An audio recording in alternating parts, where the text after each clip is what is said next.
A igreja instituída pelo Senhor Jesus Cristo é entendida essencialmente como comunhão e amor entre os indivíduos da mesma fé.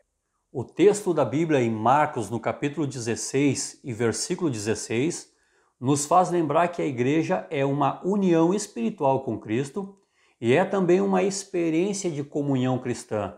Quando lemos quem crer e for batizado será salvo, entendemos que a fé nos dá união espiritual com Cristo e o batismo ele nos lança a comunhão com as demais pessoas da mesma fé.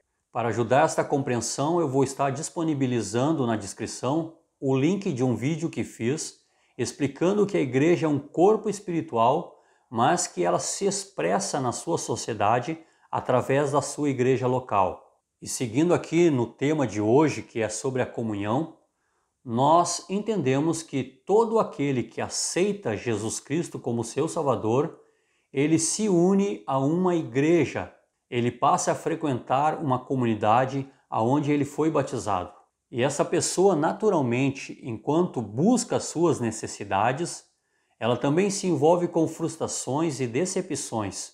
Existem ali conflitos e dificuldades que são fruto da própria natureza pecaminosa do homem, mas que não podem justificar o abandono da igreja ou a opção por uma fé sem um relacionamento coletivo. Mas atualmente o que estamos vendo é que as pessoas definem-se como cristãs, mas estabelecem um relacionamento superficial com seus irmãos.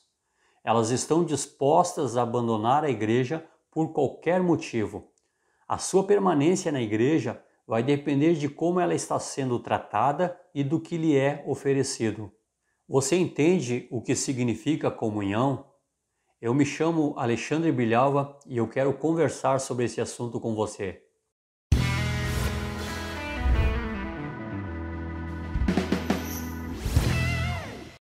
A comunhão do fiel à Igreja de Cristo não pode ser traduzida apenas pelo fato de frequentar o culto. A palavra comunhão aparece com frequência no Novo Testamento através do termo koinonia e aparece sempre com a ideia fundamental de participação, porque comunhão é, antes de tudo, uma experiência de convívio onde somos responsáveis por fazer isso dar certo, através de uma mútua cooperação com os demais membros do corpo. E esta é uma realidade necessária para tornar a igreja bem edificada. Encontramos o termo grego koinonia no Novo Testamento sempre com a ideia básica de participação.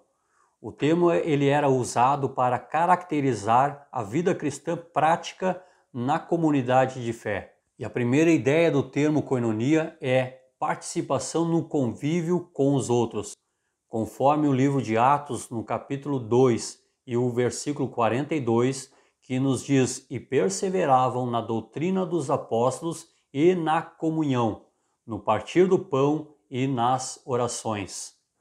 A palavra perseveravam traz aqui a compreensão de que eles permaneciam, eles se empenhavam, eles não consideravam as diferenças, mas insistiam em conviver uns com os outros, porque eles compreendiam que Jesus Cristo reuniu ao redor de si os pecadores e previu as suas falhas. E isso exige uma vida disposta a aceitar os outros e a recusar o abandono da igreja por causa de conflitos, ao invés de integrar-se às mudanças necessárias. Sendo assim necessário compreender que para ter comunhão com Deus envolve um esforço em ter comunhão com os demais irmãos. A comunhão ela é um dom de Deus dado à sua igreja e deve ser seguido pela dedicação e pelo interesse de fazer acontecer sempre uma maior comunhão.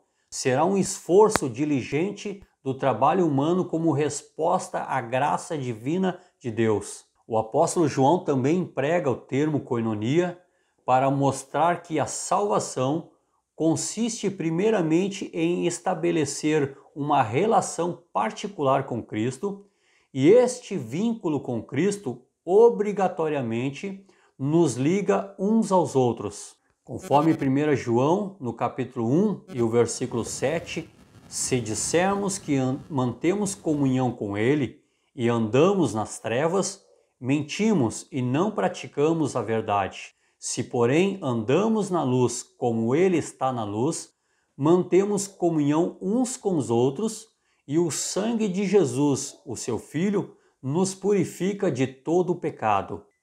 A segunda ideia que o termo koinonia nos traz é a participação na vocação particular do cristão na obra de Cristo, conforme Efésios no capítulo 4, versículo 11 e 12, e ele mesmo deu uns para apóstolos, e outros para profetas, e outros para evangelistas, e outros para pastores e doutores, querendo o aperfeiçoamento dos santos para a obra do ministério, para a edificação do corpo de Cristo. Os dons são diversos e têm a função de organizar e edificar o corpo de Cristo, e diz respeito a todos os cristãos. Deus nos confiou dons e talentos para ajudar na obra do reino de Deus. O texto de 1 Pedro, no capítulo 4, versículo 10 e 11, diz que cada um exerça o dom que recebeu para servir aos outros, administrando fielmente a graça de Deus em suas múltiplas formas. E por último, temos a ideia do termo koinonia como participação com as necessidades uns dos outros. Encontramos isso em passagens da Bíblia, como em 2 Coríntios, no capítulo 8, versículo 13 e 4, e também Romanos, capítulo 15, versículo 25 e 26, onde as igrejas da Macedônia mandaram oferta para os pobres da Judéia. Encontramos também em Atos, no capítulo 9, versículo 36, que narra que as mulheres da igreja, elas ajudavam fazendo roupa para os necessitados.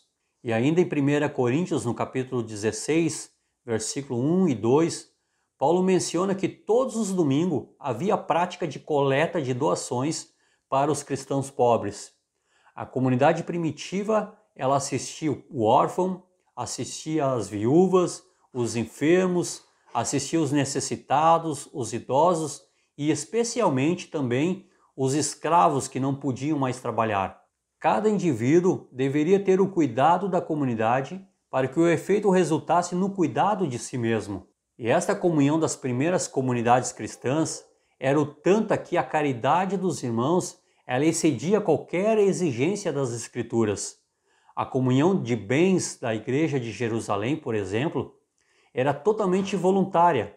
Em Atos, no capítulo 5, nós encontramos uma descrição quando Ananias e Safira fizeram a venda de um terreno para doar o dinheiro para a igreja, mas resolveram guardar parte desse dinheiro e mentiram aos apóstolos.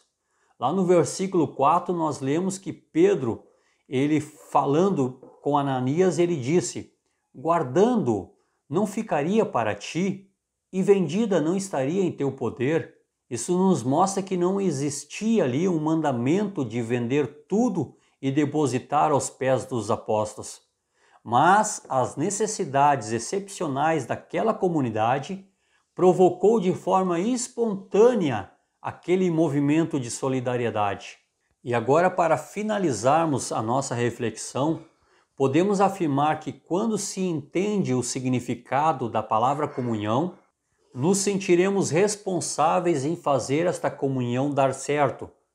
Não teremos o desejo de abandonar a igreja ou praticar um cristianismo nominal como forma de resolver os conflitos e as dificuldades que surgem, porque ter comunhão é receber um chamado a conviver e permanecer no convívio com os irmãos. É congregarmos com pessoas que, como nós, são pecadoras. Ou você não sabe que também está sujeito a críticas de outras pessoas? Se entendermos o significado da palavra comunhão, seremos também generosos sem envolver-nos com polêmicas sobre contribuições, se contribuir é ou não uma exigência bíblica, se está no Antigo ou no Novo Testamento. Seremos generosos como parte da nossa filiação divina, porque todos devem assistir ao necessitado e ajudar a manter a sua igreja acima de qualquer polêmica, conforme nós vimos nas atitudes da Igreja Apostólica, que eram generosos e a sua generosidade chegava a exceder qualquer exigência bíblica. Eu espero que essa reflexão te ajude na compreensão do que é ter comunhão. Que Deus te abençoe e até um próximo vídeo.